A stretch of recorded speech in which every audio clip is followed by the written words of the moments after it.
edition of Wrestling Sheet Radio. I'm your host, ProWrestlingSheet.com editor-in-chief, here with the full crew. We're all back in action. The full Wrestling Sheet Radio crew. My co-host Elijah Bates. Hello. I'm sorry, I didn't mean to cut off your drink there. No, it's okay. We're doing a show here.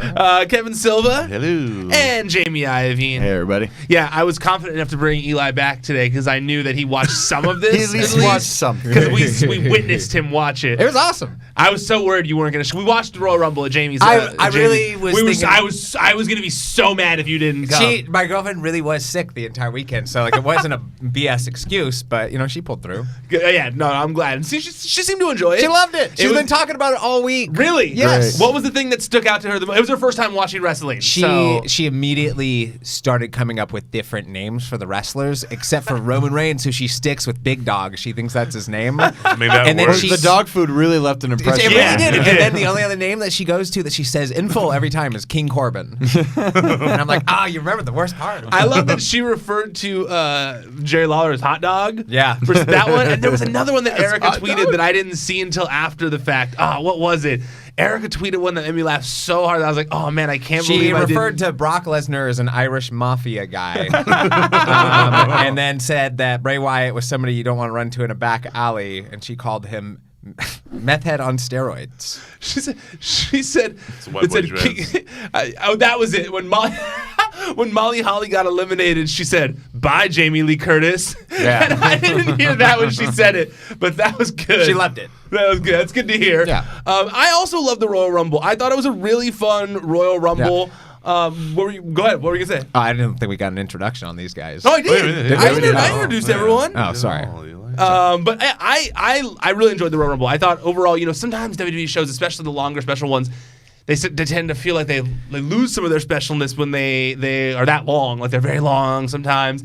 And honestly, the show was breezed by for me. I never was sitting there being like, okay, I want this one to be over type stuff. I did take there were times where I was like, maybe we were all talking, so it lost some of my attention or whatever. But overall, the Royal Rumble matches were fantastic. Yeah, I was surprised because I felt like there was not a lot of there's not a lot of build with either one of them except for the Brock Lesnar thing. And so with the women's Royal Rumble, I was like, what are we gonna get out of this? Yeah. And I was pleasantly surprised by how many people from NXT were in it and how much they got them to show off. I feel like the NXT influence in the women's Rumble more so really made it feel like anything was possible in terms of people coming out, at least, too, because even if you knew people were coming from NXT, you didn't know everybody that was coming, and certainly not the amount of people that came too. But I really felt like it kind of made, sometimes you see the entire list of people in the Rumble, and it makes it feel a little anticlimactic. It's still fun to watch and everything like that, but if you know too much about it, I feel like in the women's one we barely knew anybody that was going to come in. Absolutely, I completely agree with you. I think they very much had totally different vibes in that regard. Like the vibe of the men's Royal Rumble was very much who can conquer Brock Lesnar, and then once that happened, it was like, okay, well now can Drew do it? Can Drew go all the way? And the women's one was much more of I think the classic Royal Rumble where you don't know everyone where they're coming in. It's much more of a surprise, and you get much more of those surprise pops. Because really the only surprise, quote unquote, in the men's Rumble was Edge. There was Edge. There was MVP, but that was so fast. And then there was Keith Lee and Matt Riddle, which wasn't like that. That wasn't that crazy. It really did to me feel like they purposely did that because they wanted because in the Rumble you all want that surprise. Yeah. So if all that surprise energy gets to go to one person, I think it's a good. It was kind of smart because then everyone's like, well, we finally get to pop for one surprise, and it's Edge who's coming back after 9 years, which was so cool to see. Yeah, it really was amazing. The fact that Edge is back, it's even crazier than Daniel Bryan because it was so much longer. Much longer. Yeah. Yeah. And I think it felt final too because it was so long. Right. It just you went in the Hall of Fame. It wasn't in the realm of possibility. He was in the Hall of Fame. He cut his hair. He started having his shows on the network. It didn't seem like he even wanted to come back. Yeah. Yeah. It's funny. Daniel Bryan talked about how it was coming back to wrestling that really made him want to come back to wrestling when he did the SmackDown GM stuff. Yeah. And they brought him back, and it was that's when he really realized man, this isn't where I want to be. I want to be in the ring. I want to be in there, and that's when he really started fighting to get back there, and it's funny because Edge really, I mean, Edge really distanced himself from wrestling You'd think for if a he while. wanted to jump back in, it would have happened a while ago. Well, but he really, initially and he's talked about it where he just went away from it. He just no. I mean, if I can't be part of it and it was taken so abruptly from me, I just don't want to be involved in it. I have to find new avenues to fulfill my creative energy, And so he was doing so many things for so long, and it wasn't until I feel like a couple years ago, really, where he kind of started doing the ENC show on the WWE Network, and then he had the podcast. And when the podcast hit, you could tell, because I used to listen to it religiously. He was excited to tell these stories and talk to other wrestlers about these stories. And just the creative juices, you could see them flowing within his brain, or you could hear them flowing in his brain, of just him being him having all these great ideas of things that could be done, and you're like, man, you could tell he still wishes that he could contribute in some way. Yeah. And it would have been cool to have him behind the scenes, but I think that the fact that he was able to come back in front of the camera again as an in-ring competitor is just it was so mind-blowing. It's so hard just to see. It was the same thing with Daniel Bryan too, where you first see them get back in the ring, you're like, whoa, be careful. What are you doing? Hey, be careful. Then not even 24 hours later, concerto. Seriously. Honestly, that's why I love that angle so much on Raw. Because we're all so terrified. We're all no, he's fragile. I even texted you that, when he put his head, because he didn't do it, he didn't end up doing it, but when he first put Edge's neck in the chair, there was an audible gasp, in the whole crowd. They were like, you shouldn't. No, don't even joke it. That's not funny, Randy. Even if he just put his head in there, something could possibly go wrong. Just don't do it. You could slip. I also love they did that because it was it was such a classic wrestler of being the people are scared that I'm gonna hit my neck. Oh, I'll show them. Big time. I'm going right for I'm the gonna chair put my toe. neck in the worst. Yeah, because didn't Daniel Bryan do that the same day he came back to do all sorts of craziness? But he did his normal style, and you were great. I don't feel like we got a chair shot. No, you got suicide dives, which is enough where you're just scary enough. Yes. Stop, dude. You're gonna. This is what happens when you still feel that way watching him sometimes.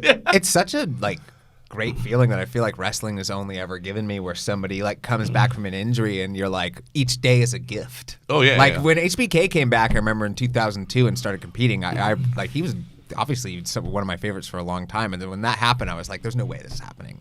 And it happened for 5 years. So just the fact that these guys are able to come back and actually perform and everything like that is So Edge is what, 46, 40, 48, I think. Something like that. All right, I was about to think this is more than likely his one and done run. No, not in the Rumble. I'm saying a year. No, for what I've told, he signed a 3-year deal. 3 years. He signed a 3-year deal. I say a few matches a year because there's conflicting of how many exactly. Sure. To me, the way it sounds is they would like him to wrestle at the big events for the next few years. So Royal Rumble, SummerSlam, Mania, two Saudi shows, and then however many he'll do. That to me, the vibe I get of they don't want to push him. Yeah. They want to get some of these marquee matches at him at big events. Yeah. He does have appearances to promote them on TV. He's got a lot of them to build each one. He must be I don't know what they do to treat these things now, but medical science at the way that it is progressing at this point, it's just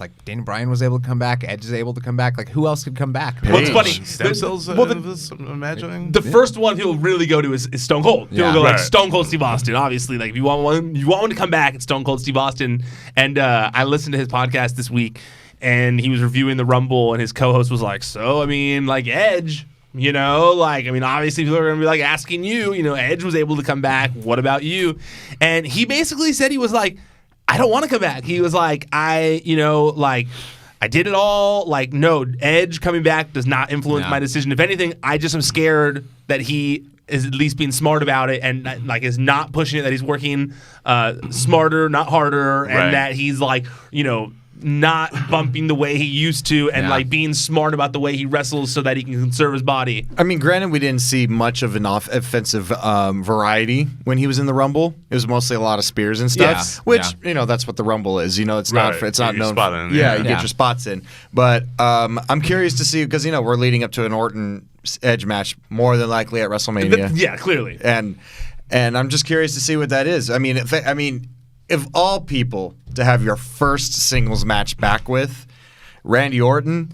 I mean, God, he'll take care of him absolutely. to death. Yeah. Like, Absolutely. God, like he wants to take care of himself, and he's like, I'll take care of you too. Do you think that if we say that as he slammed a chair over his neck? Wait, I know he did it insanely. I know, just because I tweeted about it, and people, I had like since WWE on Fox retweeted it, I had so many, since they replied to it, they were like, "Hey man, be more like sensitive to the issue here." And I'm like, it was at work, guys. Yeah. The noise that the chair makes isn't from his skull; it's from hitting the other chair. You hear that, right? Do you think that if it leads to WrestleMania, that they'll like put some extra spice on it and make it like an Edge specialty, like TLC match? Or No something? way! They can't make his first match back at TLC. Why not? No. Why not? They're already pushing the envelope with people being worried for him. That'd be wild. Crazy. Like, People will be like, especially "No, at WrestleMania. Especially at People WrestleMania. People want to see him spear somebody off of like a ladder, but like you don't want to see that as well. TLC, no. I'm gonna say no to that one. I mean, both Edge and Jeff Hardy both say that was one of the most painful bumps they've ever taken in their entire lives. And also, they have nothing to take from the top of the ladder. So I'm gonna say no to them. But I do think that it'll probably be like a hardcore match or something like Hell that. in a Cell. No, like a scaffold match or something like Barbed wire that. rope match? No, like the Batista Triple H match. Yeah, that's what I think. Is that so that Edge can use some of the bells and whistles to kind of get around his first time back. Okay. They can make you scared like they did with the Go out in the crowd and go out in the stuff. crowd. Yeah. That would be my guess. That's what I would Okay. guess. And yeah, then the look on his face when he walked out was so Oh my cool. God, yeah. He legitimately looked like he was going to cry. He was definitely welling up big time. I love Old Man Edge. Old Man Edge is doing it. Like the Logan. Like this is great. Like he's got his wrinkles. He's got some. like He's the got some gray. crow's feet. Like the very strange, like almost like Colonel Sanders-y beard. And he wasn't like I'm trying to like Kevin Nash always had, like they want him to diet or whatever. Like I like they didn't make him diet or anything like that. It makes him look like a warrior. Yeah, though. exactly, totally. Like he looked fine. He looked cool. You know what's I funny it is too. like Edge has been gone for long enough, and wrestling, like the kind of wrestler that's around, has changed enough, and I don't want to say like shrunk, but is a little bit noticeably smaller. But like when Edge came out, I was like, damn, Edge is a giant. Yeah, he's so much bigger than so everybody tall, dude. else. Like I mean, you never noticed Edge was a really tall person when he's in there with like The Undertaker. Yeah. Well, I'm like a fairly tall dude, and I'm always like I'll stand around like some of the wrestlers or whatever. But like when like Christian's also so tall. Like he's he's like taller than me, Christian. Yeah. When Really? I'm with him backstage. That's surprising. Like to me, he's also tall, dude. Yeah, like both and X-Pac too. When you're around him, you're like That's true. Yeah. X-Pac's a lot bigger than you think when you're on TV. Well, he's always hanging out giants. with Kevin Nash, who's a huge human being. He's like tagging with Kane, who's like, I know, totally. But you're right. In the Rumble when he was in there, absolutely, he was like the same, like AJ Styles. He's like a taller than AJ Styles. And you're like, oh, weird. He used to like be smaller than everybody. Also, I'm glad this is like a really good spot. Spot for like Randy Orton because like. I get like he was getting kind of like a babyface kind of push a little bit, and this is the best type of Randy Orton that you get is a violent, vicious. Also, Orton. at the same time, Randy Orton was checking his mentions. Nope, Dwayne has not responded to anything I've said. All right. Well, Yeah, let's pull the trigger on this whole RKO thing. Yeah, this doesn't work. Shot not received. I think I also want to see because at the top of NXT this week, Beth Phoenix totally like sold the attack from Edge too, where she was like, Which, by the way, what happened to Beth's head? So what it happened? hit the ring post. it seems like it hit the ring So, post. she was like leaning back, like where somebody was like trying to eliminate her, and her head was back there, and she got like punched, and it just went back into like that. Was it anything octagonal serious? Like, is she just stitches? No, she was back on NXT this week. She was fine. So gross. Like the hair didn't help. No, Like, it didn't. It was gushing. It was literally intense. looked like she should go to the hospital. Yeah, there's like a shot where like you saw it like so liquidy, just gushing out of you. You're like, nope, don't like that. Yeah, no, absolutely. And then also, I mean, I don't know if it's part of the news run that you're doing. AJ, I'm gonna get it out next, but I liked it. I like Beth Phoenix selling the attack from Orton on Edge, where she was like, Adam told me just to come here and do my thing and not let it affect my work and blah blah blah, which I thought was a nice little like real Adam, touch they add on it. Is it real? I think Beth, if you like, because now that hindsight's 2020. Because now when you go back and see Beth when she's walking to the ring for her Rumble appearance, there's a little more. there's a little more gusto in there. Because she thinks she's like, yeah, because right after this, my husband's about to go. He's about to go nuts. Like, because I'm about to have an incredible showing, and my husband's returning for the first time in 9 years. It's a good possibility. Also, Beth, by the way, just real quick, killing it on commentary. I like her. She's great on commentary. People were like, oh, WWE's shit. And I'm like, no, I like Beth on commentary. That is not true. Beth on commentary is phenomenal. What do people not like about her? I don't know. They're like, oh, she doesn't really add anything. The thing is, like, when she first started on NXT, I was like, okay, she's a little more quiet, a little more reserved, and kind of like, figuring out where she could come in. And now she's just rolling with it. Yeah, she's a valuable part of the team, in my opinion. Yeah, I could not agree more. Do you think that because she mentioned Randy Orton on commentary this week on NXT, do you think he shows like the old legend killer status, like shows up to NXT and RKO's like, Beth Phoenix, Beth Phoenix or something like that? Yeah, I'd be into that for sure. Yeah. I feel like that would happen on NXT. I feel like that could happen on NXT. Is this the time where we bring the punt back? I was gonna say the punt, and when you all said the RKO, I was thinking the punt because think of how intense that would be. Can we commentary? Can we punt women in 2020? I don't know. What if he does? I don't think we can. I don't know. Maybe they'll just find her in the parking lot, and then they'll see like security footage or something like that. Sort of far off. I mean, the NXT parking lot is a dangerous place. We all know that. Lots of people have fallen into it. I love that Kenta quote tweeted that, and he was like, "They still haven't gotten security in that parking lot or whatever." When Finn attacked Trent Seven in that video that they posted. Okay, AJ Styles, the injury that AJ Styles suffered, super bummer. How did it happen? So if you noticed when he got speared by Edge, he like totally oversold it and like did like over a full giant backflip status to try and oversell. But when he did, he landed so hard on his shoulder, and he separated his shoulder. Okay. He did a dude knew he was out whenever knew. Oh, because refs were all over him. We spotted that one. Yeah, because refs were all over him. He said he does that mixer. He has a mixer channel for video game streaming, and he loves talking about stuff on there. And he did a couple of those, and he basically said that when he went down after he rolled to the corner and they were all talking to him, and they were like, "Well, just roll out." And he was like, "I can't roll out. It's a Royal Rumble. I can't just roll out from under the ring. I have to go over." So they had to figure out how that was going to happen, and that's why he got dumped out real fast. He did say nothing's broken, that it's just a separated shoulder, that he thinks he only has to do therapy, and that he hopes to be back in a few weeks. That's good. He believes they'll be back before WrestleMania. In a way, I always think whenever you see somebody like him bump, where it's I know he does it as if it doesn't hurt, but it's just how many times can you do that though before it finally happens? He is somebody who's able to, much like Dolph Ziggler in a way. Yeah. They're super Speaking of Spears and Dolph Ziggler, that was one of the most infuriating things in WWE what are we talking about? History is when Edge finally comes rushing back into the ring. It's like you had one job. And you knew it was happening to Dolph Ziggler. Yeah. There's no way it was not planned ahead of time to be Dolph Ziggler's supercell machine to sell that first spear from Edge. He comes rushing in, everyone's pumped, he runs into the ring, and you cut to the crowd. Not only the cut to the crowd, it felt like it was the longest crowd cut of the entire show. Totally. Because it was almost like they cut one to the Mississippi. Well, it almost felt like they cut to the crowd, and then the guy got yelled at in his ear, and he went "Wait, what?" And he looked away, so it went even longer. And he went, "Oh, sorry," and pushed the other button because he was getting yelled at. I've been in that truck. Somebody died that day. I'm not kidding. I've been in that truck. It is the most. You get if you can't work in the truck if you have any sort of it's the reason Mick Foley left. Yeah. If you have any sort of sensitivity whatsoever, you cannot be in that production truck. Yeah.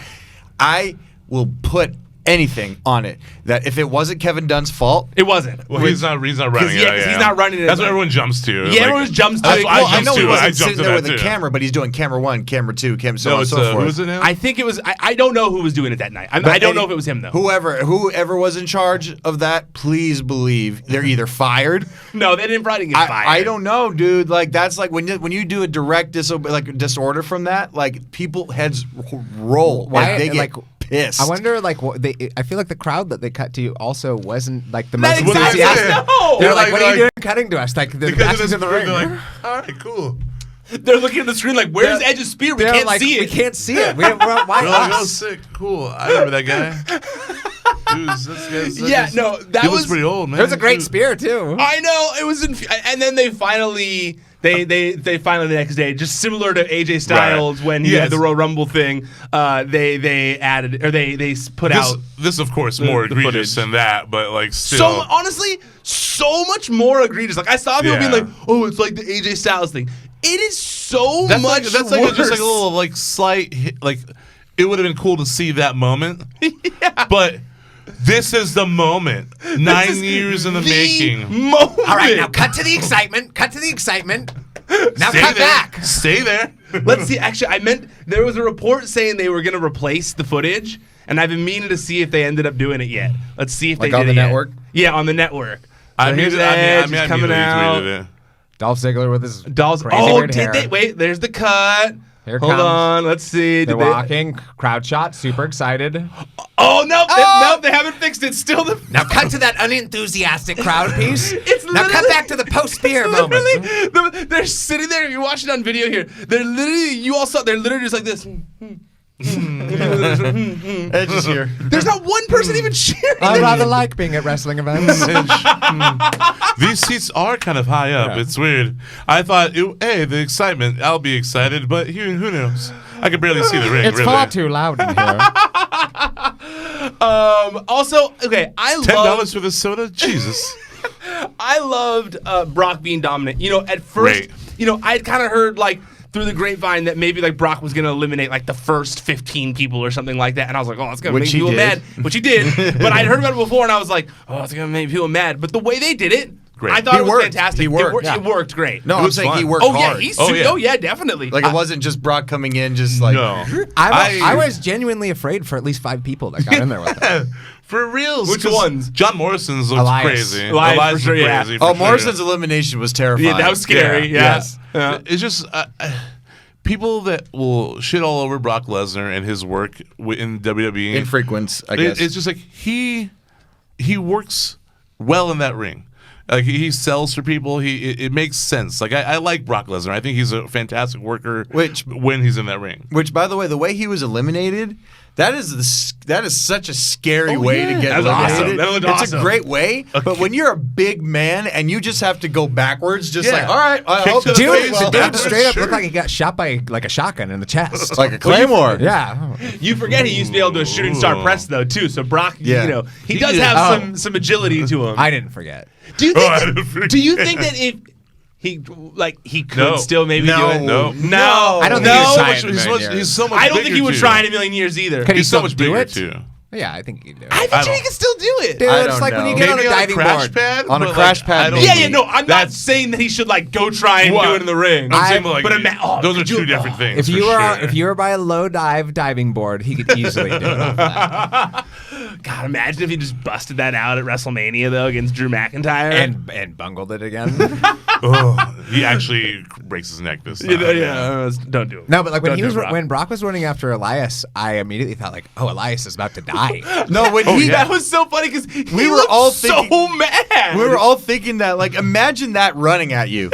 Like imagine Brock Lesnar just like not even like again, I've talked about how like I don't like saying his name this many times because I feel like he's in a peer. Yeah. I watched that show. I Was Prey, where it's about people being attacked by animals at some point in their lives, and that's what it reminded me of like the stories when the person finally is like at that attack moment when they're at the moment where the bear is running at them and they see the bear coming at them. That's what Brock looked like when he and, like just rolled out of the ring and just like started running at you. Like, oh God, Elias, watch out, run, Elias. I feel like the whole of his time in the Rumble made for like multiple good moments though too. Like there was the moment with like Big E and Kofi where I loved it. I first was like, oh shit, like New Day's about to eliminate Brock. I legitimately thought they might be able to do it. Yeah.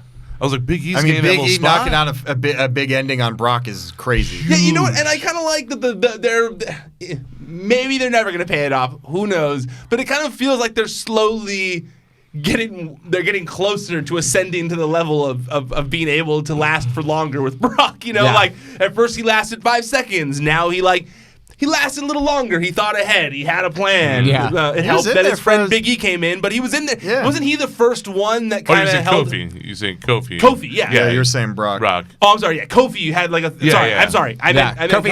Kofi survived. Kofi survived. Wasn't Kofi the first one that survived right away before that allowed a second person to come out? He actually went a good while with Brock by himself. I liked it. I liked it too. I liked it. You know, I was like, a cool redemption part of that. I really want to see Big E versus Brock one day. Yeah. Dude, like after that, yeah. Yeah, I'm like into it. Did your heart feel good when you saw Brock reacting to Shelton Benjamin coming to the ring? It made me feel so good inside.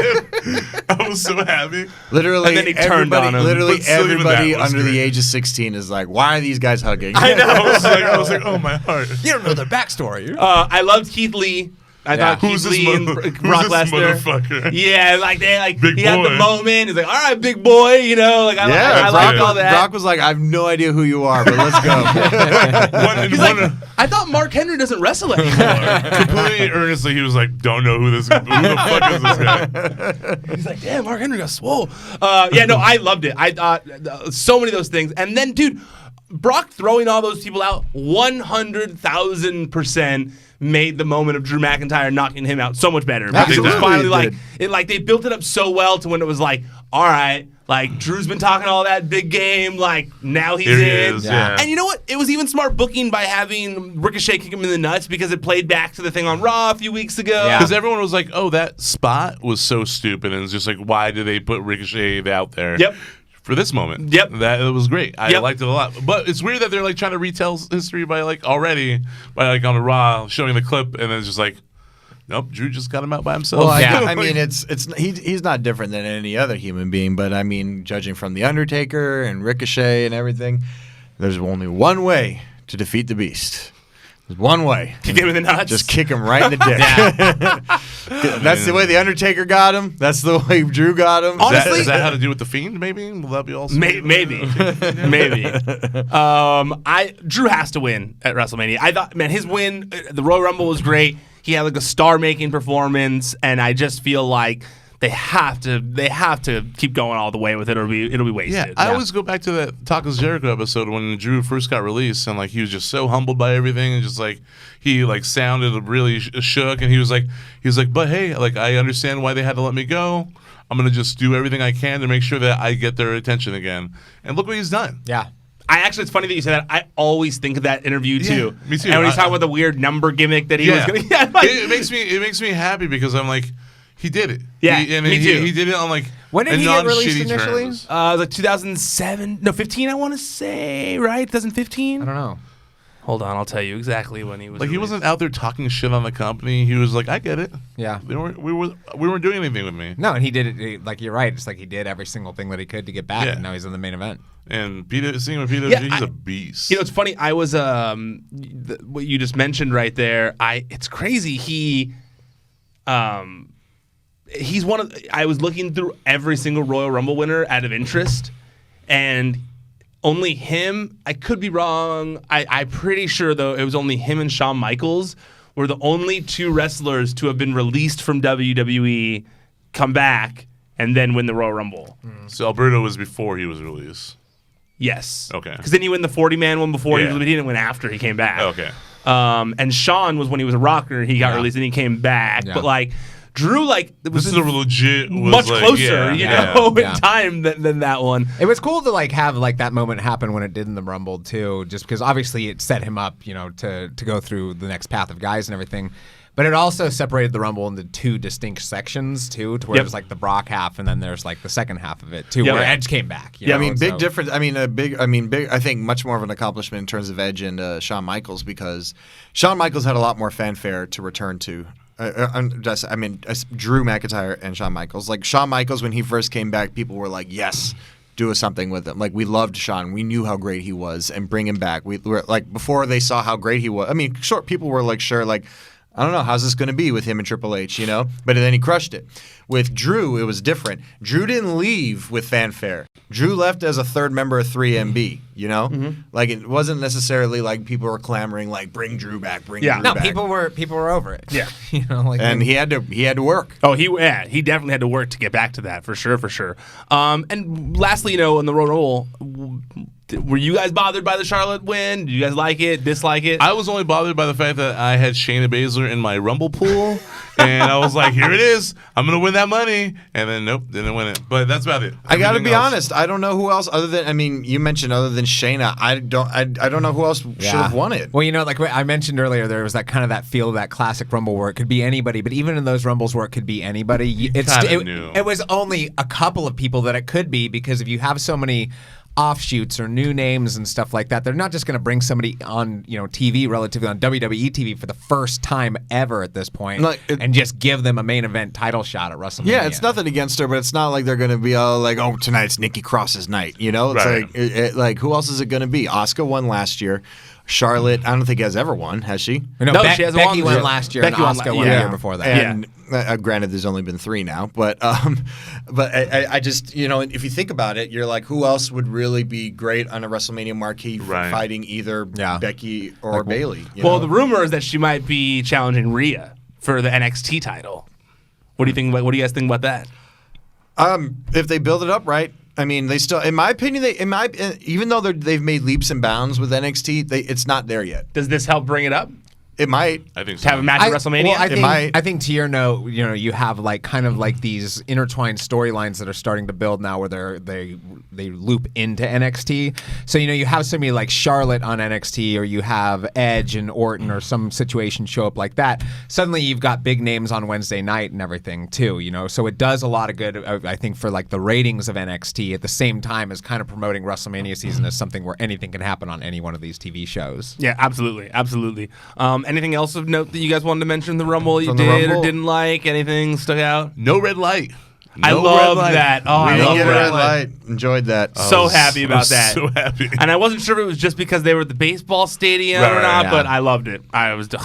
Thank you so much. I would say that baseball season. largely outside of I feel like the Becky and Asuka match, I don't know, the title matches and everything that they had other than the Royal matches were kind of, so-so. The Roman Reigns match didn't blow me away or anything like that. I feel like that one went on a little too long. Felt like, I hope that's it. Yeah. It's got to be it. I hope that's it. I mean, it seems to me like the Roman Reigns and Baron Corbin thing is done now, and the Daniel Bryan Fiend thing is done now, and it seems to me like now we get the build to Elimination Chamber, and then after Elimination Chamber, Roman Reigns starts to build towards the Universal title. And by the way, like I said the other day, it's okay. Hey guys, it's okay to like Roman. People don't agree with you. Dude, I don't get it. I don't either. I don't understand it.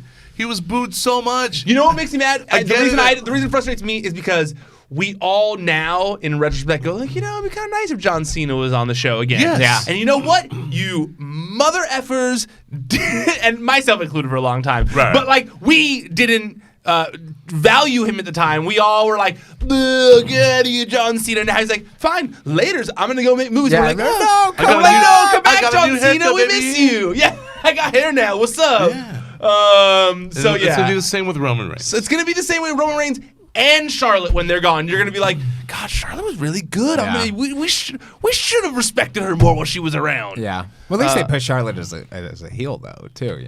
True. I heard. I listened to Arn Anderson's show where he was talking about the Royal Rumble back when Daniel Bryan, when it was the whole 2015. Yeah, and it was very interesting just to hear him be like, he was just like, man, like.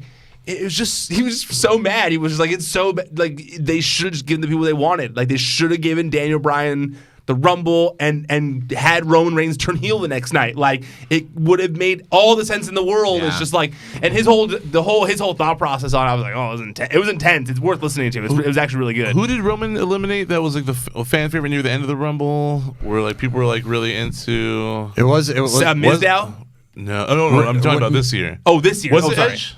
Oh, no. I thought you meant when he eliminated. I remember when he eliminated Daniel Bryan, but I felt like we got that similar moment this year where he eliminated somebody that everyone was pulling for, and I can't think of who it is. Can't recall. Yeah, but I just know what happened again, and I remember being like, trying to remember who. I'm not disagreeing with you because I would just like to make a little disclaimer here. Last time Kevin was on the show, I was a little cranky, apparently, because I watched it back afterwards.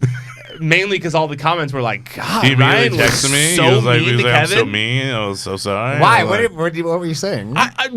We got into it at a couple different points, but I definitely. And I was like, fuck it, right? Yeah, he got real. I noticed that I pushed him too far at one point. I was like, let's and just he not was talk just anymore. like, yeah, he didn't want to. I was like, fine, fuck you. Look, I'm here to help you, asshole. I'm just gonna fucking talk then, you know? That's true. And it was like, and I was like, what's the next story? Let's go. yeah, and I was like, no, I didn't mean it. And then he was like, no, yeah. And then I was like, no, but then like it got awkward, and I noticed a lot of the comments were like, Ryan was, Kevin's my best friend. People don't know I've known Kevin for a very long time. We're best friends, so sometimes I just forget there's a camera here. That like, hey, but what a way to be to your best friend. Jeez. We met in Spanish class. I took a D. I don't care. It's fun.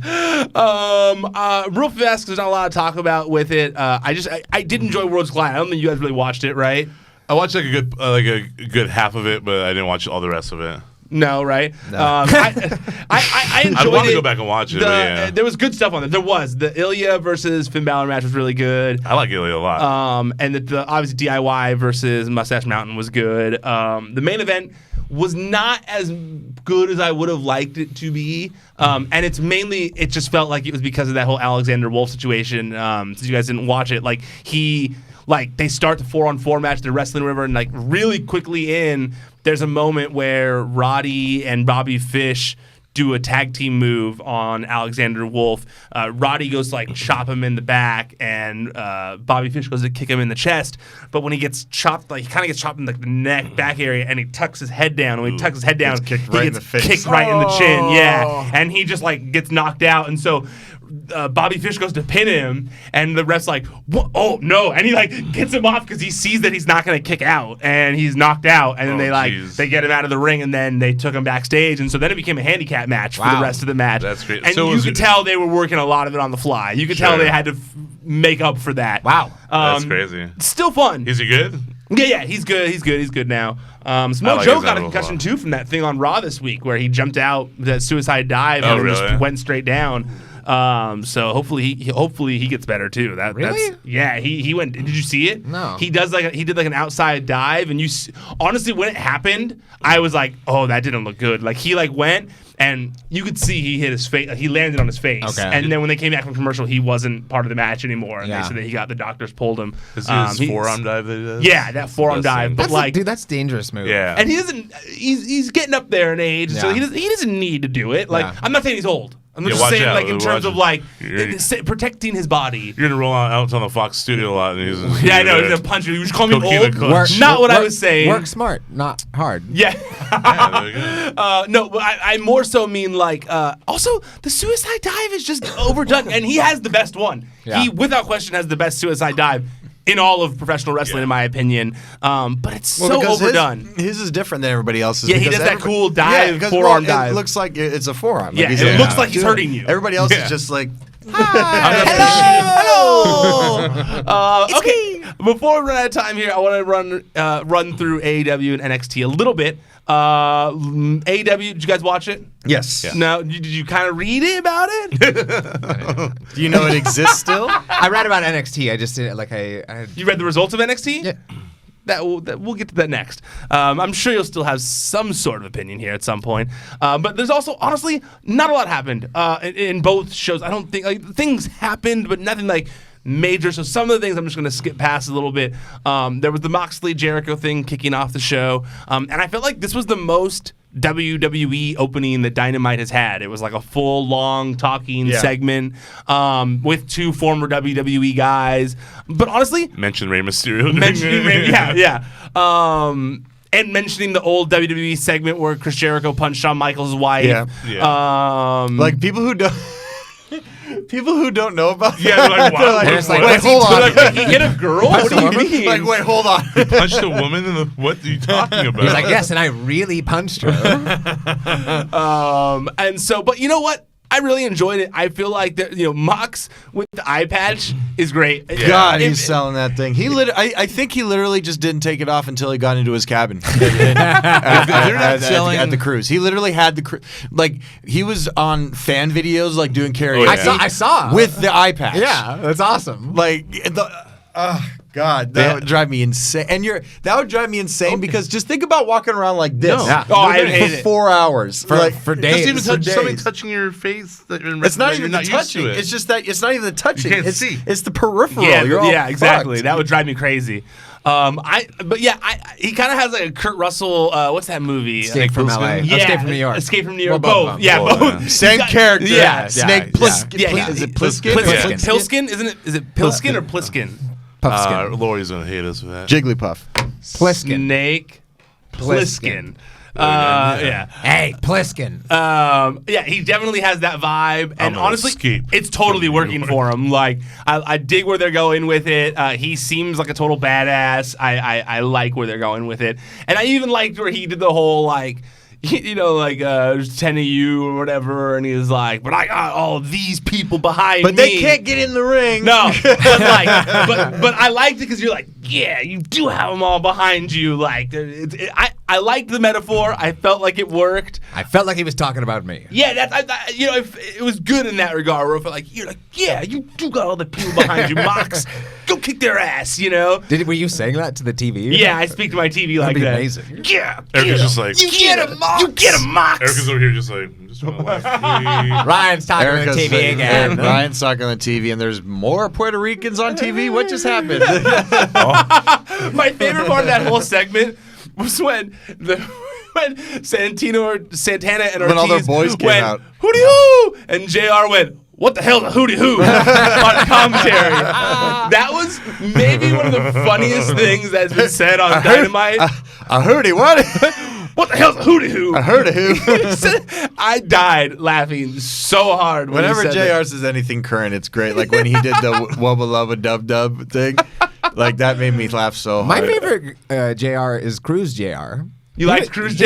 He was upset with the Cruz. He was so mad the entire trip. I couldn't tell if it was like a joke or if he was actually mad because so many dudes were so mad. It sounded like the rumblings of an angry drunk man. It was like weather sucks. Weather sucks. Too much rain. Can't even watch my own show right now. But watch Dynamite at the end. It's always like, but watch Dynamite, or like tonight. Yeah, his whole hotel room thing. I was just thinking, can't someone send this man a link to watch on his computer? Nah, I don't do links. I do TV. I do hot links. Hot links, sausage. Of course, I mean, even though Britt Baker, I still haven't been sold on terms of her promo things yet. I love Britt Baker's promos. No, I loved like this one. I liked this one. I'm sorry. I liked last week too. We didn't get a chance to talk about it last week because we were doing other things. It was a little rough. Dude, honestly, this one was good. I'm sorry. When she did the whole Starbucks thing, I was cracking up at Tony Schiavone. Which is so mean because it's true. Which is why I was like, oh, for a second damn. though, I was like, wasn't it Subway? No. It was Starbucks. I very vividly remember that. Hey, great benefits there at Starbucks. That's why he did it. Yeah. Come on. That's right. Yeah. And then when she did the whole like, why would you guys boo me? I'm clearly like the most attractive girl on this boat. Come on, like that was good. That made me laugh. Like I know, but honestly, the only thing that made it awkward was that they cut her off. Yeah, when they cut her off. But honestly, they did that on purpose. Clearly, she was telling the truth too. By the way. But I like. Let's not make fun of the Jericho Cruise. Let's not go there. Okay. Okay. No. But I'm saving you. I'm saving all of us here. But let's say, but moving quality over quantity. I'm just saying. but I really enjoyed her promo last week. As much as people were making fun of it, I laughed at it. And this one was even better, where she was making fun of his breath, when she was saying, like, the only Baker from this place people care about. I wrote that some sports guy, I believe, right? Yes, there you go. You done did it, buddy. JR being Baker Mayfield? I think so. Okay, all right. Nice. JR being a barbecue salesman. Oh, that dude. Getting names wrong. Yeah. I was like, damn, dude. Like, she's going in. I was like, man. I kind of feel bad for JR, though. They cut to JR, and he's just like, Well, it reminded me. I wanted to add like that "Hello Darkness, My Old Friend" song. It's just like when he had that look on his face, it was similar when he's like, "God, I thought I was going to come here and not get made fun of." You know, it was the same. Now face. we're not even a year in. I'm getting made fun of again. I was already composing a dirty tweet in my mind for you. It was. I mean, it reminded me, even though it was a completely different circumstance, because now we know it was legitimate with the way he did it. Like, remember when JR got drafted? Yes. And he just picked up his papers like, well, I guess that's what it. would remind me. That's 100% what it reminded me of. I felt the exact same. I was like, oh, poor JR. Because when it happened in the draft, you're like, well, he had to have known, right? But then fast forward years later, no, he didn't. That's how he found out. That's why, honestly, when I was watching this, I was like, did he know they were going to say that about him? Because that's kind of mean. Well, I don't think I heard that with him. Especially because we know that they're all like, no scripts in AEW, no scripts. I was like, man, did she just like go there on her own? Right before she went out there, Adam Cole was like, talk about his barbecue sauce. Talk about how he doesn't know your fucking name. That's why Adam Cole wasn't there when Ciampa was beating up the rest of Undisputed Era. He was like texting some ideas. Like, maybe we should do this. So after that, we had the Young Bucks versus Butcher and the Blade, which was a fun match. I like... Kevin, what do you think? Because I know you're like me, where you know that Andy is the guitar player of a very famous band. Is it funny for you to then see them use him as a butcher, where we're supposed to believe that he's also working in a butcher shop? That was very funny to me, like, because I was like, oh, they're getting real literal here. I like that people are real, because it's going to be his thing. It was already probably his thing before he got signed, but the monocle flip is going to be like, that's a thing, dude. That was smart of him to add that. Yeah, that's going to like stick with that. That's going to be T-shirts. That's going selling monocles in the crowds and stuff. Like, that's a thing. Novelty monocles. He does need to get on selling monocles. That's a great idea, dude. I mean, I don't understand why they don't have it every time I die merch table. Like, they have to. So wait, did people really, like, back in the day when they wore monocles, just had to go like this all day? Well, I don't think they wore them all day. I think it's just in select moments right? They were like, well, let me pull up my eyeglass. Yeah, it's kind of like when you want to pull out like a magnifying glass. Like when I see the Monopoly guy walking around, does he always just have to like? How many times do you see the Monopoly guy walking around? Or the Penguin? Or the Penguin? I've always wanted to see somebody just using two monocles at the same time. Those are called glasses. I know, but what if you had glasses that didn't have like a strap? What if it was cheaper? I loved Kenny and Adam Page running in to make the save after the match when Butcher and the Blade are beating him, and then drunk Adam Page walking out and just saying, and doing the literal hold my beer, and then coming in. As much as you want to laugh, we want to make fun of they're kind of making him look at alcoholic, whatever. It was hilarious to me. I loved it so much when he came out, did the hold my beer, and then walk away. Well, the difference between this and the Scott Hall thing is that Hangman is not struggling legitimately with alcohol, where Scott Hall was. True. You know, and I also loved later in the night when they did the backstage interview and Hangman just walked into it drunk and was like, yeah, no, they put the side plates on our title belts. They just Actually, made it for everybody. They made it for everybody. Here's yours. And he handed it to them. And they're like, you didn't need to do that. And he's like, no, I did. Here, this one says Matt Jackson. There you go. I thought that was great. I really enjoyed that. There was Nyla Rose versus Big Swole, kind of continuing on with what they've been doing with her to kind of get her up moving up the ladder of the women's division. Not a lot to discuss there. It was a fun match though. Cody Rhodes versus Kip Sabian. I gotta be honest with you. I didn't enjoy this match as much as I would have liked to. It was fun. I mean, the Joey part was funny. The Joey part was fun. It was funny. But they're trying real hard with this Kip Sabian guy to like make it work, and I almost feel like it's a disservice that they were.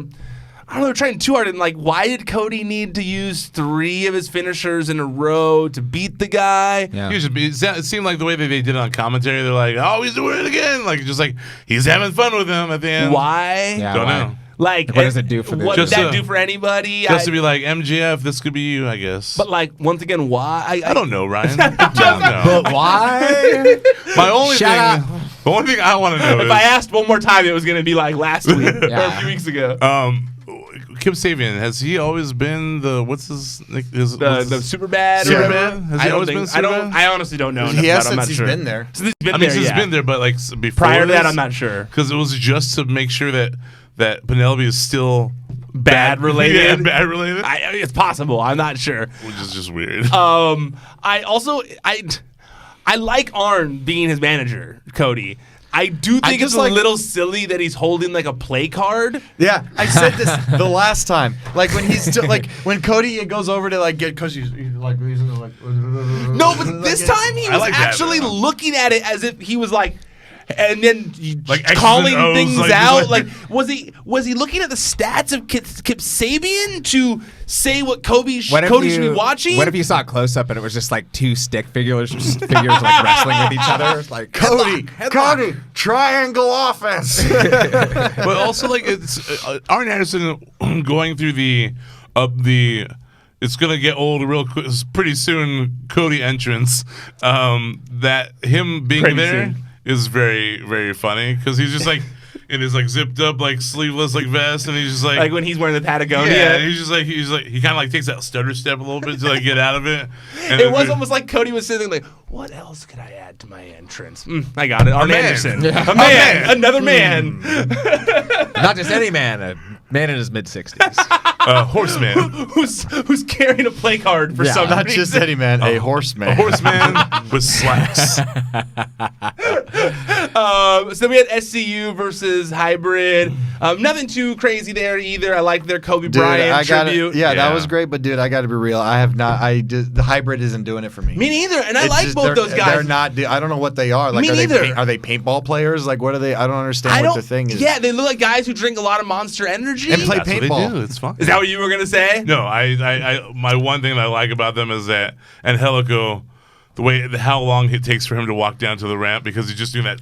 Like skanking all the way down. Which, by the way, he's the only tag. They're the only tag team on the roster right now that really hasn't had any sort of explanation. Yeah, they really haven't. They've just kind of been thrown out there. Like these guys, they wear green and black. You get it. They flip. They're cool. You got it. They drink. They paintball. They drink Monster. They drink Monster.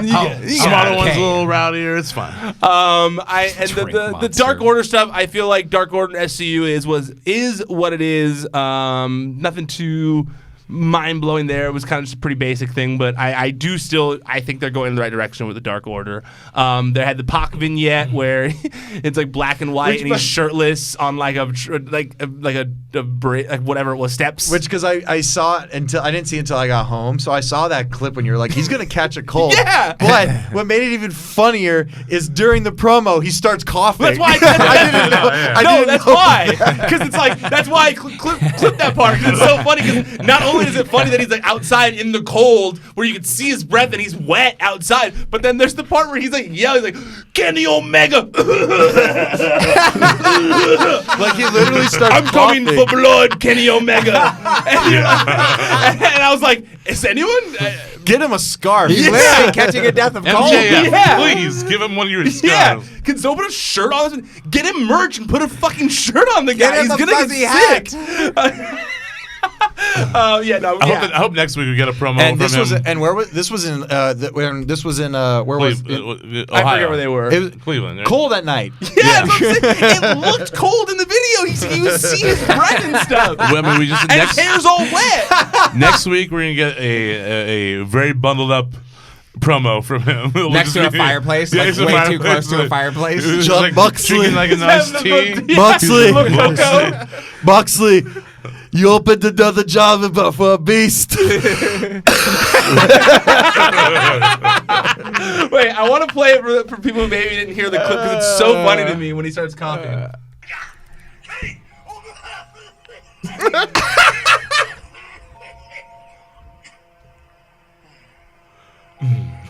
Like legitimately ill. And then it's like no explanation for it. He just starts hacking up in the middle of his promo. The explanation is that it's cold outside. He's wet, and the coronavirus is going around. Yeah, he's like, I'm gonna cough in your face and give you the coronavirus. Is he not dripping wet here? Like, look how wet this man is outside. Like, it's cold out there. Like, Hey Omega, I got condensation on me. I thought AEW was supposed to care about the wrestlers, you know? No, I'm just kidding. Okay, then we had the Inner Circle beat Private Party and Darby Allin. It wasn't that special, this match, but it was fine. Inner Circle got music finally. I like their music. Did they have new shirts too last night? I heard it looks like it's a slight alter to the design. Like maybe different colored a little bit or something? I don't know, yeah. Something about it looked different. Are they going to give Jake Hager a match ever. Him and Orange Cassidy are just like not wrestling. They just don't. Like, they're gonna have they'll go the full year and then finally have the first match against each other. Wardlow's gonna have a match before they are. Well, he really is. Yeah, he has that cage match. Yeah, coming that's up. why I know. That's why. Legitimately, yeah. I liked what they were doing. They were beating up Darby Allin with the skateboard and smashing it in his neck or his throat. Every time I see Darby on the show, I go, that guy is the star of the younger guys. Oh, yeah. Without a doubt. Him and MJF, no question. Yeah, it's just like those are they focus all. Kids are dressing up like little kids are dressing up as Darby Allin at the shows. Them, it's crazy. Yeah. Okay. And Moxley looked back badass. Yeah, you know, right, Eli? No, I haven't seen. I did see. You sent me pictures of it. I love Eli. Yeah. I saw it. Yep. And I like John Moxley making the save once again in Snake Plissken mode. It was cool. I dug it. All right, let's move on to NXT. We had Finn Balor versus Trent Seven. And Finn Balor is showing like a new mean streak in his matches, and I'm liking that. Absolutely. I feel like it's cool seeing him kind of change things up to where he's not even finishing matches with the coup de grace anymore. No, it's the 1916. Which why do you think it's called that? I think It's Bloody said Sunday. It's the same year as Bloody because I was Sunday. like, that's the year before the award-winning movie came out. Were you 1917. Were you surprised that he didn't enter the Rumble? Like Finn Balor seems like a pretty big star. I very much thought that was going to be the case, but I think the closer we got to it, it was like he's too entrenched in that's NXT what I'm saying. right now. And it would they took him away from WWE. Like, Yeah. let's not put him back in there right away. Yeah, I would hope that by next Rumble he's back. Yeah. That's my hope that he's back on the main roster. Or I shouldn't say we're not supposed to say that anymore. Hey, you don't say that. Raw or SmackDown. Hey, you don't say that. I would like to see. I think like a small little thing that we can make with Finn is just him being like, "Don't call me Finn anymore, just call me Prince Balor." I feel like that'd be kind of cool. I saw this online somewhere, a different theory that I kind of like. Tell me more. That I feel bad that I'm not going to credit the right person here because I don't remember where I saw it. Person who's crediting you, I promise you. I stroll throughout the internet a lot. Let's promise that it's not his own thing. It's yours, could not be Reddit. his. It could be Reddit. I didn't cut this, but I was like, is all Rand's idea. Sorry. Is Finn has been doing those that Finn's new logo is the red X. Yeah. And there's all these rumors that Killer Cross is basically all but on his way to WWE. And he posts that X. He's always posting the red X. And Finn Balor was doing the whole like my future will be my past. What if he starts a new version of like his own stable to where Killer Cross is like helping him start like a new Bullet Club type stable with a different name, but he keeps doing the X. Yeah. And Scarlett does the X, and Finn has the X as part of his logo now. I don't know. My mind has been like my spidey senses have been tingling. You know. There was also that cool thing this week, and I don't think it's Killer Cross, but there was that cool tease vignette thing they played on NXT this week that was teasing a future date. Did you guys see that? I did not. There was like it was basically like it showed like first showed the number 5. And then it showed the number 5 in the corner. I should just pull it up. Hold on a second. It was 5, 2, and 20. It was 5 here and 2 here, and then up here was the number 20. So it could be read 5-2 2020 or 2-5 2020. Have we checked the dates on those? So 2-5 2-5 is next Wednesday. Is next Wednesday. Okay. So and a lot of people are thinking that it's going to be maybe the Velveteen Dream.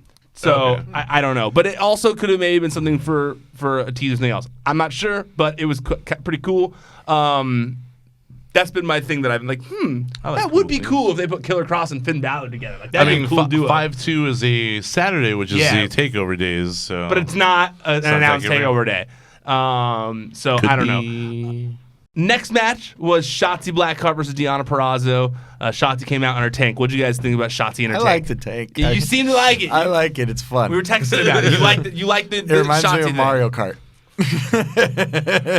I remember when she said It's like a Mario Kart. She was on like Twitter asking people if she should buy that tank, and then she was like, "I'm just gonna spray paint it if I get it." And then finally she's like, "I got the tank." And it was like really cool. I'm sorry. If you could get a tank like that size for like probably $300-$400. Yeah. And you could fit in it and you could drive it because that thing was definitely made for a child. I mean, be honest, you would do it. If you could drive a big wheels all the time, you probably would still. I definitely wouldn't. No? What would I drive it to? The mall? What if everyone drove those, and that's what replaced our actual Ryan cars? Ryan going to dispensary. Yeah. Like, I feel like I would hate that. No, like not like the 3-wheeler, but like the actual like motorized. No, I got what you meant. Like a motorized, big wheel. Yeah. Maybe it's I'm too tall and lanky. Like, I feel so awkward in one of those. What if you could fit in it, though? What about a double-sized one? Yeah, it's called a car. Shut the fuck and up, I do Brian. have one, and I fit in it. Yeah. But it wouldn't be like Mario Kart. But what if you could fit in a motorized vehicle with 4 wheels that moved from point A to point B when you push your foot on the pedal? What if you could have one of those, Ryan? It's like the time that I was like, you're like, oh, don't worry, Kevin. You can have I'm sure they'll make virgin White Claws. I was like, yeah, that's called LaCroix, dog. It already exists.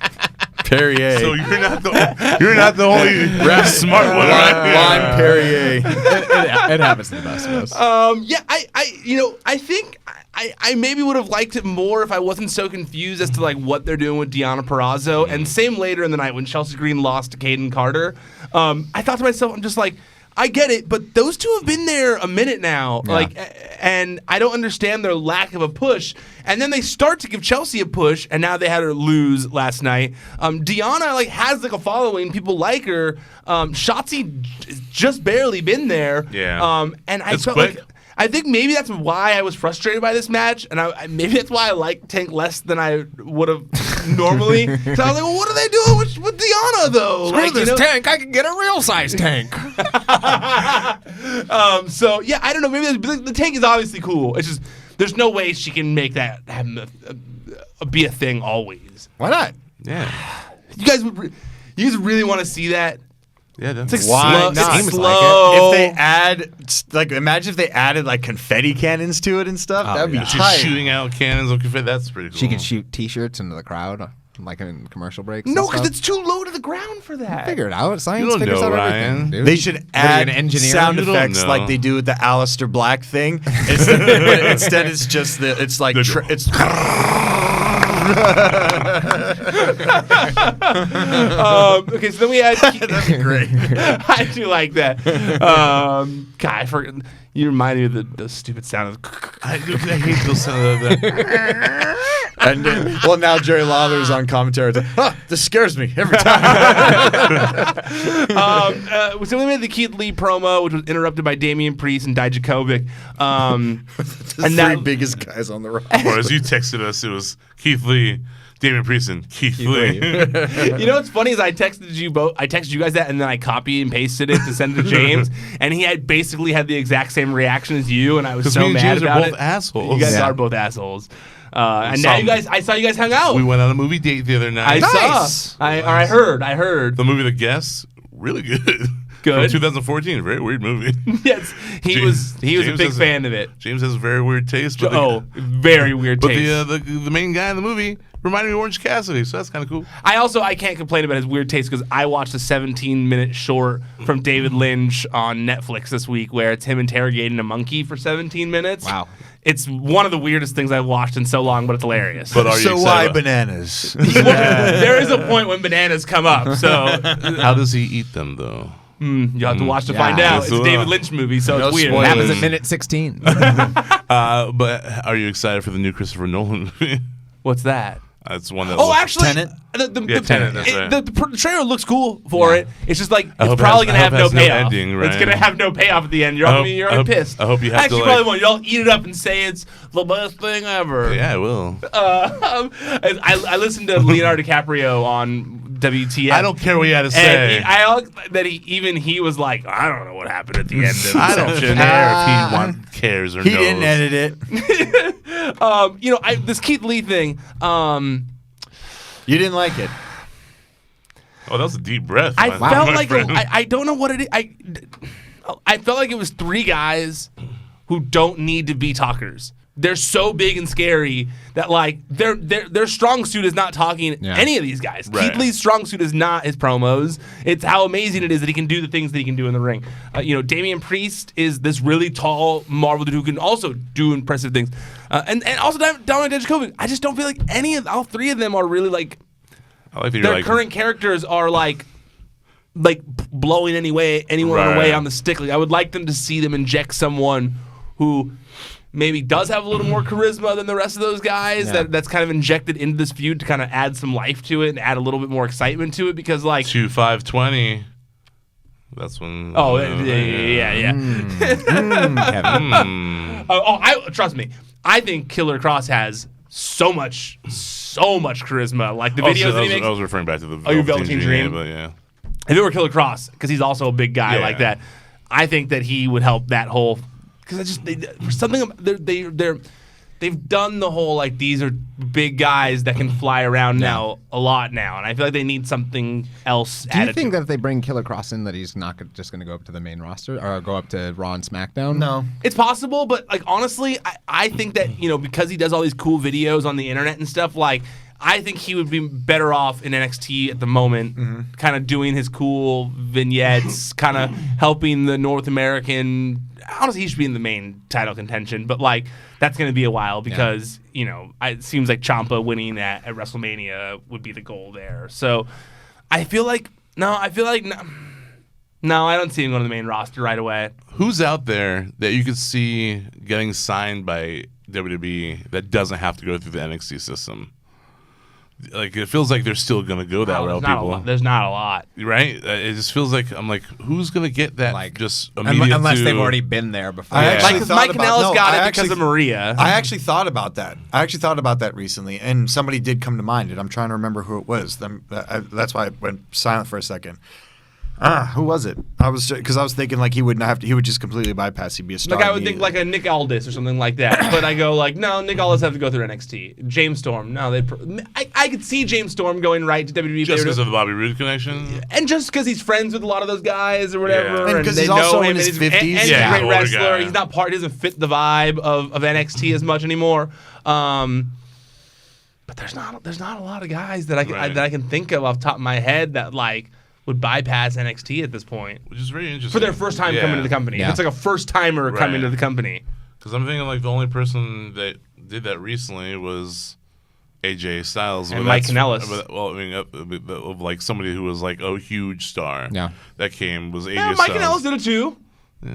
Huge star though. I'm just saying he got signed. He completely bypassed NXT. But on his own merits, AJ Styles was like the last one. Fair. You just said he went to. Yeah. No, totally. Fighting again? I'm not fighting you. It would only be dudes that were like in AEW right now. Like those are the only other people that exist that could possibly. Like Kenny Omega or like something like that. Yeah.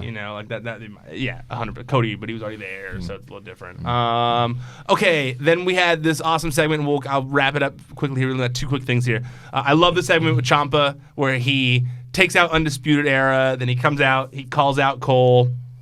Oh, also want to say, the Dijakovic versus Damian Priest match was really impressive. Like, they did some impressive stuff in that match. Yeah. Like, that Poison Rana looked crazy. They were flying around. They were doing intense stuff. They were moving like cruiserweights, like 205 Live. It was a very impressive match. I just want to see something new because I feel like they've done a lot of these matches with these guys now, like the similar of the kind of like in the same hemisphere of these guys. So then Ciampa, he takes out Undisputed Era. He calls out Adam Cole.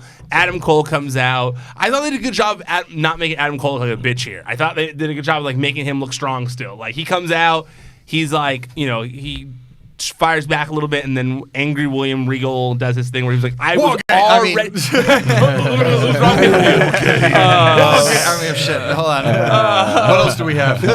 Portland. And then he goes, here's this whole thing where he's like, I was literally already gonna give you the match, but like now you've done all of this. And Adam Cole was like, no, I don't care.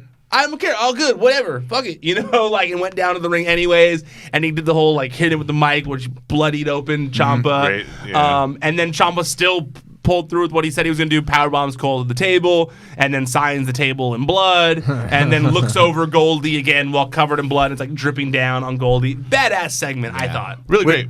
I will say, second bloody signing that we've had in like less than a month. By the way, the red lighting ruined it. It really ruined it. You couldn't even tell. Yeah. You couldn't even tell. No, you definitely couldn't tell. Like that was only like when all the lights were on, and then you saw the contract. Right. Yes, but it ruined it. Because like you're like, wait, is he stabbing himself? No, not sure. It's like if the lights had been on, that would have been a moment. Yeah, oh, absolutely. Maybe he's just being very aggressive. Maybe he's riding with his wrong hand. That's like what I was like. Weird. Yeah, like it's kind of like Mike Bloomberg eating ice cream, where he was just kind of like doing something weird, you know? Like, did you guys see that video? Yeah. Oh, that's so good. It's weirdo. Did you see the dog one too? No. Did you see the dog one? No. Oh my god, it's the funniest video. It's like him and he's in a room with a dog, like another person, a dog, and he goes to like pet the dog, and for some reason he like shakes its snout. Like it's a person, but he only shakes the top part of the snout. What is the dog doing? The dog like goes along with it. Video. You saw the video? Yeah. He like goes and he's like, "Hi, dog," or whatever. So that's not what like he a says, dog's but mouth he shakes. is open. And he grabs this part and he like shakes just the top part. It's the weirdest. Pull it up on your phone if you don't go to Twitter. It's the fun. If you just Mike Bloomberg dog, it's hilarious.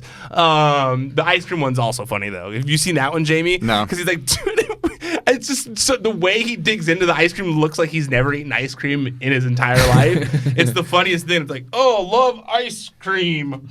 Like it's like it's the weirdest thing. But yeah, I thought this whole segment was fantastic. I thought it made, because Ciampa was a heel for so long that I did feel like they needed to sell him as a face a little more to the people who didn't watch like the YouTube documentaries on his injury and stuff. Like I felt like they needed to sell a little more. And honestly, his intent here of like, I want the title back. I never lost the title. My life is incomplete without the title. I need it back. I thought it sold him well. Adam Cole not backing down made Adam Cole seem cool. I'm pumped for the match now. I feel like it's going to be dope. Yeah. And then we had Tegan Nox versus Dakota Kai. Very short. Considering how much hype this had behind it and how much work they put into it, I felt like it was a little lacking. I was kind of confused. I was like, well, there's been so much. This could have been a lot more. Yeah. I almost feel like they kind of given up to a certain degree on it. It was like a 3-minute quick throwaway thing.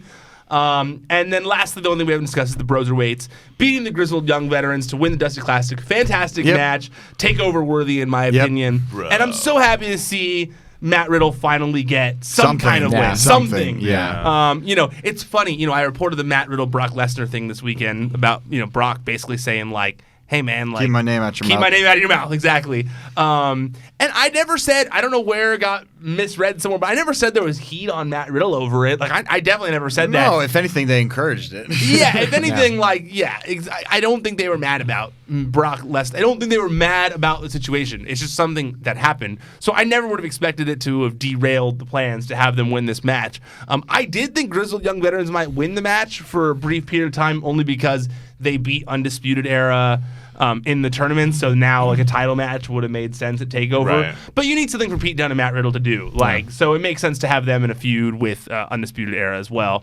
And honestly, Broserweights are like such a fun team. Yeah. It's great. It's so fun watching them do things like they did the bump this week. It's so fun watching Matt Riddle try to get Pete Dunne to start laughing, and he just is so stone-faced the whole time. It's so entertaining to watch. Do you think he's that stone-faced? Oh, hey! Well, they did that funny GIF on online where he's sitting, him and Pete and Matt are standing next to each other, and then Pete goes, "I'd like to be blunt," and then Riddle goes. Do you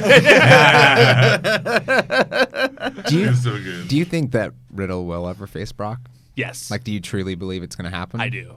Do you think that like they're building to it subtly? No, and I don't think I got worked. I don't think I got soon. worked or anything like that. I think Brock was legitimately no. Do I think Brock is sitting there looking at his social media? No, I don't. He probably doesn't He care. has children though. Like Brock is not some Neanderthal who's sitting in his ice cave waiting. If you don't think Heyman tells him every single time, exactly. So it's Heyman is like, this guy tags you and everything. And so he saw Riddle and said, hey, shut the fuck up, and then moved on, and I found it newsworthy because of all this, because Matt Riddle has been saying before he's even gotten signed for forever, and he even said, I interviewed Matt Riddle in October and was like, and said to him like, I don't even think Brock knows who I am. Like, I've been saying his name for years now, and he's never said anything to me. And then they finally see each other, and Brock's like, no. I've seen it. Stop. So I felt it'd be newsworthy. No, I didn't think it was going to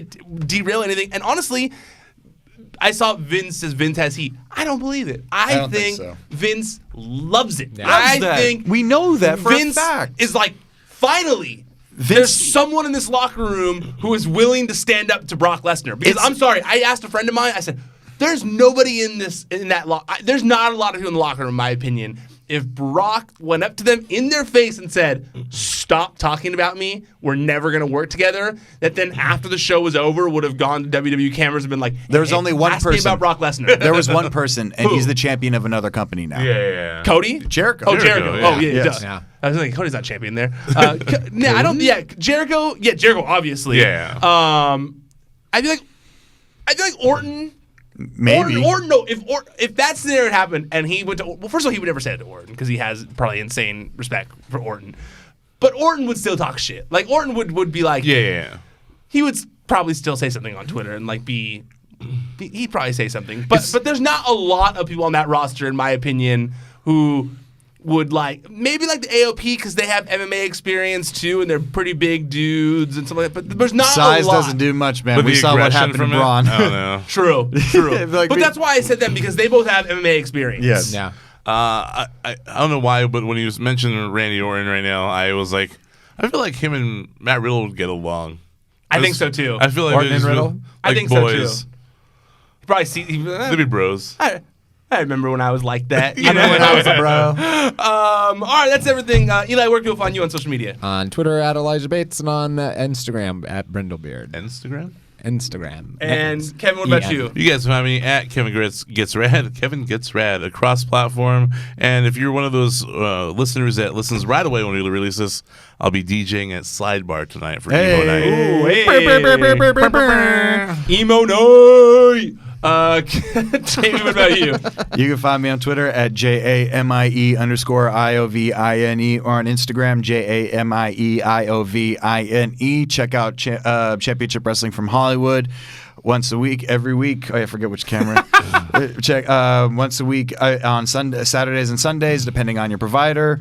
Also, if you are in the Los Angeles area and are attending the bar wrestling event on February 5th, we work hard, we play hard. I am making my commentary debut. Nice. Yes. Hey. Yes, I will be on the commentary team. You won't be able to hear me, but you'll be able to see me. So just come say hi if you're at the bar wrestling show, February 5th at the Bootleg Theater. Ooh, boy. That was a lot. What if they're sitting right next to you? They'll be able to hear you. They can't. It's on the I should just, stage. no mic, just, and then he did that. They have one of those old-fashioned ear horn things. ProWrestlingSheet.com. That's where you can find all the top stories in the world of professional wrestling throughout the week. At Wrestling Sheet on social media. YouTube.com/C/Wrestling Sheet. That's where you can find this show and all the other videos that we post at ProWrestlingSheet.com. But if you want to listen to the audio, just search on all the biggest podcast platforms for Wrestling Sheet Radio. Subscribe there. Leave a review. If it's on YouTube, leave a comment. I check them all. Like the video. Subscribe. It helps very much. Also, you can check me out on WWE Backstage every once in a while. It's on Fox Sports 1 every Tuesday at 11 p.m. Eastern Time, where we talk about all the biggest stories, all the biggest things happening in the world of WWE, hosted by Renee Young, Booker T. Make sure you guys check that out every week as well. And also, if you want to hear a recent interview I did, I was on Chris Van Vliet's YouTube channel. We did an interview together, talking about my time at TMZ, some of the reasons I started Pro Wrestling Sheet, and a bunch of other stuff. I think you guys will dig it. Make sure you check it out. All right, that's it. We're done. Officially tapping out for now. Until next time, stay out of the dirt and keep your eye on the sheet.